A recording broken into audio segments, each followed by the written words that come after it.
It's about time that I reviewed something from the New 52. So let's start at the beginning and review Justice League Volume 1, Origin. The lasers, cause I like sci-fi. The dude is cause I am a rat guy. 99 is cause I like Wayne Gretzky. That's why I'm lazy 99.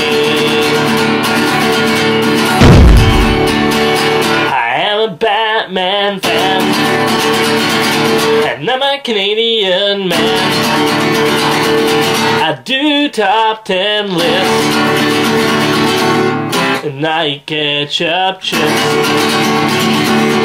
Oh, it's laser time, and we're gonna do a review. Yes, we're gonna review. I'm talking about movies and comics too. Let's all go on the review.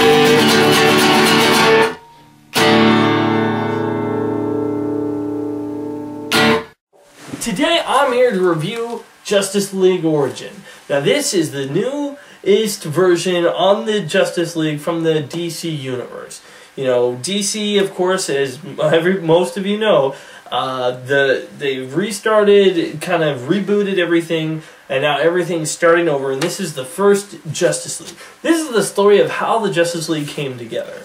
So the story starts out with basically Batman and Green Lantern just happening to come into contact with each other, and they go and then they're trying to solve this mystery of this weird, like, extraterrestrial creature. Before you know it, you get all the superheroes together while a giant alien invasion is happening.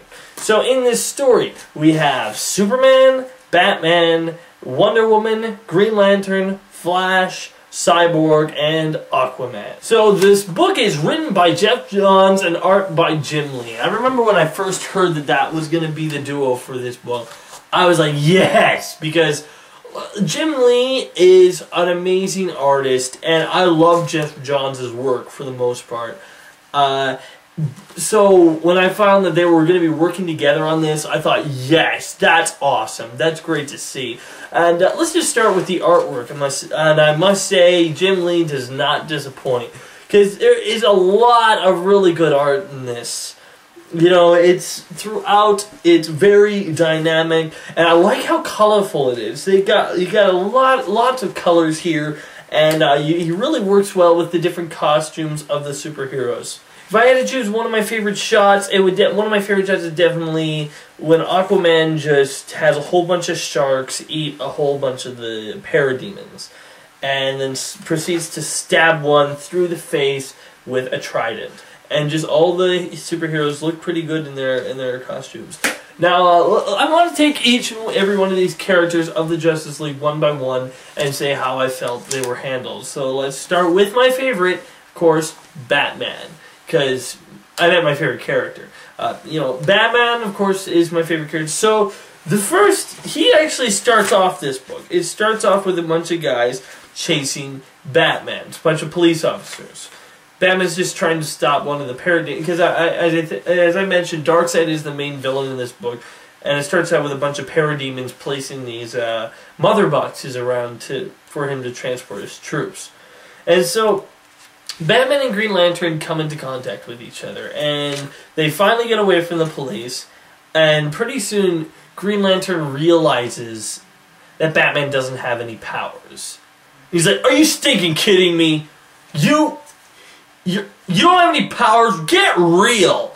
You know, and he almost looks at him like he's a psycho for a split second. And then comes my favorite moment in this book, where Batman literally, without Green Lantern noticing right away, literally takes off Green Lantern's ring and holds it in his hand. And Green Lantern's like, "What the heck?" You know, it just takes him down a peg, and you know, so I like how Batman's handled with here. He really is a character that has a handle on everything and tries to make sure everything is under control, which of course is how Batman is. I'll go on to Green Lantern. I think part of his character arc is a little too simplistic.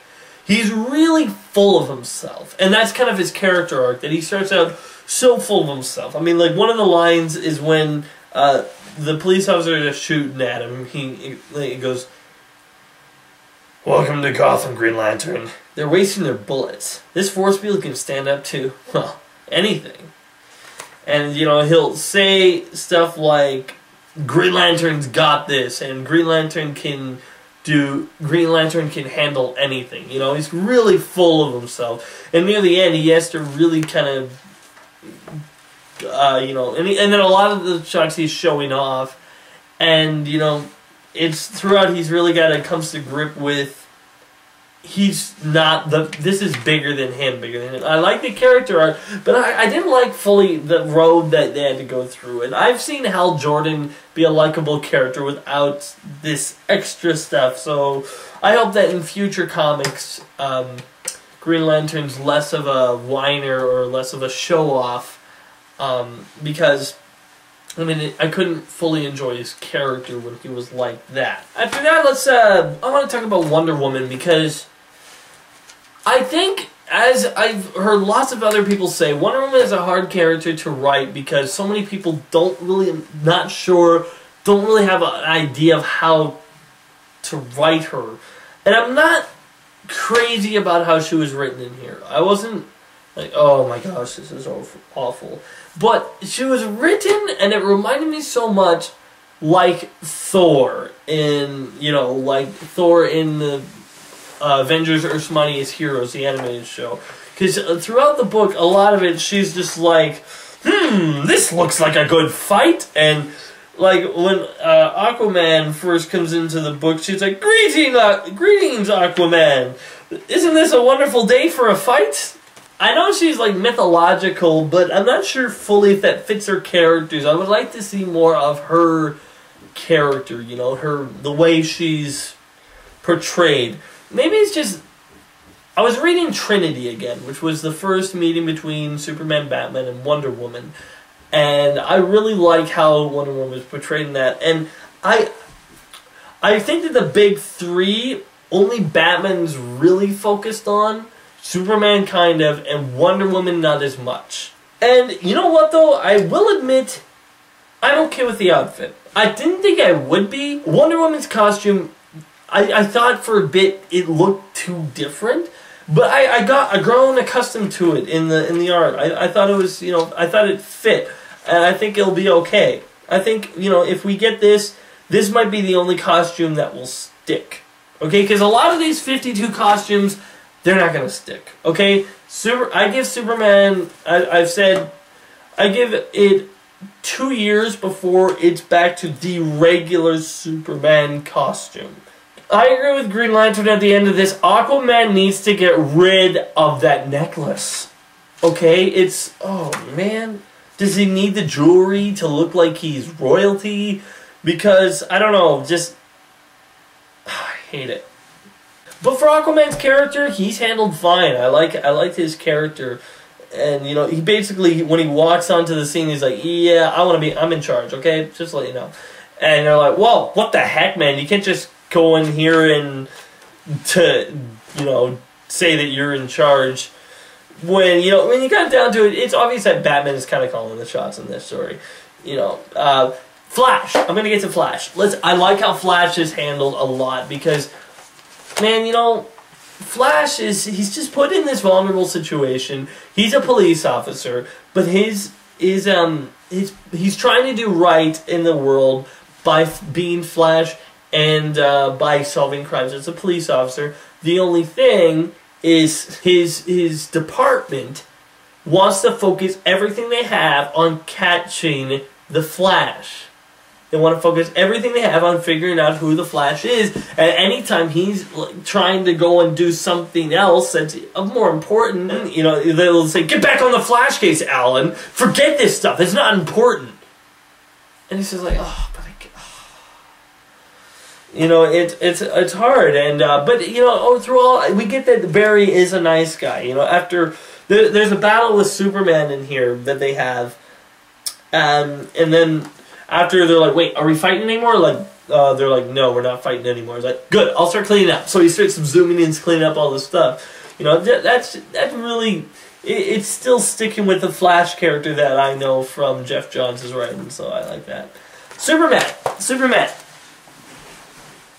Barely says anything in this book. I'm not sure if that's a good thing or a bad thing. Because, like, I don't know, it's just... Like, I saw the leader come out in Batman in this book, and I even saw, later on, you see a bit of qualities of the leader come out in Green Lantern.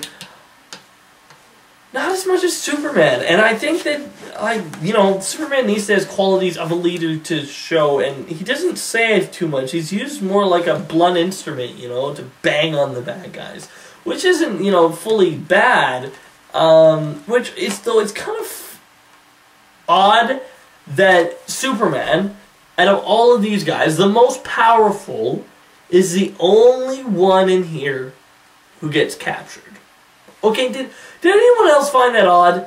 The most powerful character out of all these is the only one who got captured. Cyborg. Now, because Cyborg, before this point, has only been part of the Teen Titans. Maybe the Outsiders, maybe the Titans or Young Justice or whatever, but he's never been a member of the Justice League. And now they've changed him into one of the founding members. I think he's handled a lot better in here. I do, because he's not just thrown in there with the mix. He's actually, his origin is kind of actually portrayed through this story. He doesn't already have the powers and whatnot. He gets them throughout this story and becomes a pivotal part. Out of all of them, he obviously is the least experienced. At the end, he's just as much as a founding member of the Justice League as these guys. Whether I'm too happy about that, nah. But at least he's given a purpose, and he's given a place, and his character is handled well. We get some good dynamics with him and his father. He becomes a really relatable character. Maybe one of the things that Cyborg needs, if he's going to be a member of the Justice League, first of all, he's going to need a villain. What's his Cyborg got? You know, for a rogues gallery. Nothing. Because he's always been on teams. We need to get a character in here that's just going to be... That's something that Cyborg can handle one-on-one. You know? Because I think if he's going to be a member of this, he needs something that he can force against later on. But that's just for later on. Now let me talk about Darkseid. I'm not sure if I like that it was Darkseid that they first fought. You know? Not that I said I think it needed to be Starro or anything. In my mind, in the DC universe, Darkseid is one of the most galactic evil threats. Okay? You know, he's a pretty powerful galactic big-time guy. It's a little, almost, I'm not sure if this is the right word, demeaning to the character that he's the one that they beat on their first outing. You know what I mean? You know, like, their first outing, it needs to be someone big. It needs to be something big, but to have it be one of the biggest to beat on their very first outing? I don't know, like, maybe it's because I'm a fan of the Superman animated series, and throughout the first few times Darkseid comes, he basically just, he humiliates Superman, tosses him around like he's nothing, and treats him like he's nothing. And... you know, to be the first one on the very first issue of just... Think about it. In the DC universe, he's the very first villain to lose. Besides that, I think that the art and story of Justice League Origin, this is a fun book. It's not an incredibly detailed, story-driven book, but it's a fun book. I think the characters, for the most part, are handled strong. It's just a lot of fun to read. The artwork is very well done. Jim Lee, of course, stands out on his own as one of the best.